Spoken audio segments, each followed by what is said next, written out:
So I had problem number 16 that says, for each real number x, let f of x be the minimum of the numbers 5/2 x plus 5, 3/5 x plus 3, and negative 1/2 x plus 2. What is the maximum value of f of x? So for this problem, I highly recommend using graph paper to draw out your graphs because the three lines are not going to intersect at the same point, so you're going to have a little tiny space in between the intersection points. So I used Desmos to make it look really good for you guys. So the orange line is y equals 5/2 x plus 5. The gray line is y equals 3/5 x plus 3. And then the blue line is y equals negative 1/2 x plus 2.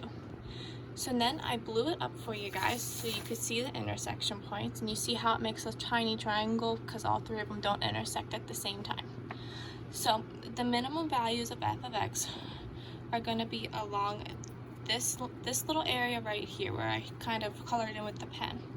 So we need to find these two values since it's the minimum. So what we're going to do is this point is when the line y equals 5/2 x plus 5 intersects with the line y equals 3/5 x plus 3. So we're going to go over here and we're going to set the two equations equal to each other, and then we're going to solve for x. And that's going to give us x is equal to negative 20 over 19. And then for the other one, this intersection point, this is going to be between the lines y equals 5/2 x plus 5 and y equals negative 1/2 x plus 2. So we're going to set those two equations together, which is what we did over here. And we're going to solve that x is equal to negative 10 over 11. So now that we have our two values, we can clearly see that this one is just over 1 and this one's just under 1. So we're going to pick the one that's just under 1 because it's higher on the graph because it's closer to the origin.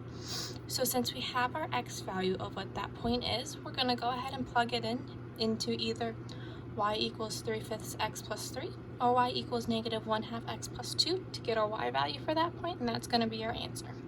So what I did is I plugged it in to y equals 3/5 x plus 3. So when you do that, you get y equals negative 30 over 55 plus 165 over 55. And that's going to give you 135 over 55, and that's going to reduce down to 27 over 11, and that's your answer.